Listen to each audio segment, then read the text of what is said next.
Even the thin tube of Spanish saffron sitting on the spice rack above the butcher block cooking table seems to glow with the worth of at least its weight in gold. In this segment, we have poet/USC professor David St. John. For over 40 years, Beyond Baroque has been the Southern California Community Center for the Literary Arts. To the water's flayed edge, where the sand burned with a light one could only call, in its reddish mustard radiance, the essence. And I think we live in a time when artists need to find or make their own communities. And Venice has traditionally been one of those places for the writers, for the poets, the fiction writers, those who write unnameable genres. It's always been, Beyond Baroque has always been not just a catalyst, but a kind of second home. David St. John studied under the father of the contemporary California voice, Philip Levine, at Fresno State. What he taught me in that class, I was 18, has been one of the most important elements in my own writing and my own teaching. And it sounds very simple, but it's that poetry and the writing of poetry is a conversation across time with other poets. And you become, and it's your great good luck, if you're a writer, to become part of that conversation. For many years, when folks called the universities where he worked looking for a certain poem, a particular poem, David got the call.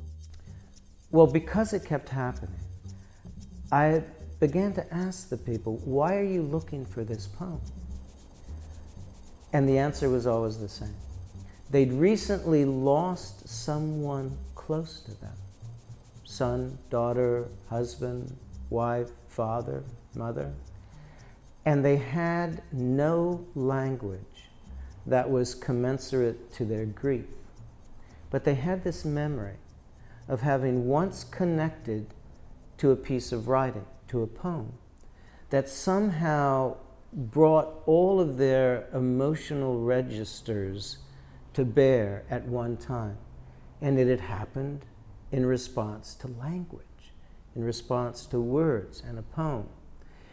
And even though the poem they're looking for might not have anything to do with death or loss at all, it was the experience. It was the experience of being connected to language in this way.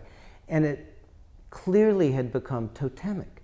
They felt if they could find the poem, read the poem, re-experience that connection to language, they might find in themselves the ability to actually talk about what they're feeling.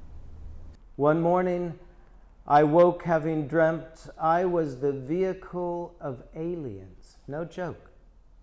A stiff, robotic self, impeccably designed to go out into our world and hunt other people. My alien engineers had expected more success, I'm sure. The dream never made it clear exactly the fate of those I'd encountered. David St. John's new book, The Auroras, will be out early next year. The middle section of poems in the book is about his California. I think generally people don't think of me in the way they think of, say, Larry or Phil as being as identified with California. And I decided I wanted to write a group of poems that really came out of the landscape, really was set against the landscape of the San Joaquin Valley, where I grew up, and the Sierra Nevadas, which were, right there, right beside me. And that's what the center section of this new book is. And it just made me kind of deliriously happy to write these poems.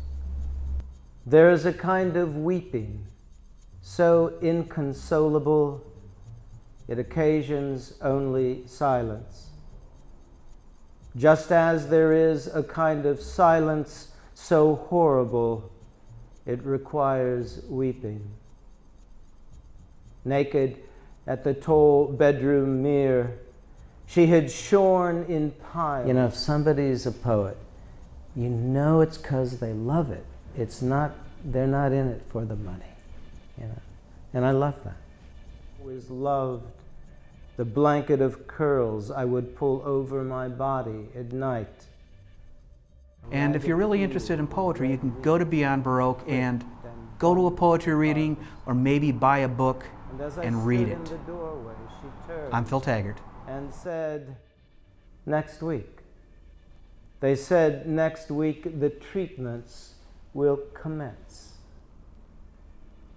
And in that pause, I saw the sneer of a smile begin as she said, but today, you and I will go and introduce ourselves at Madame Récamier's modern house of wigs.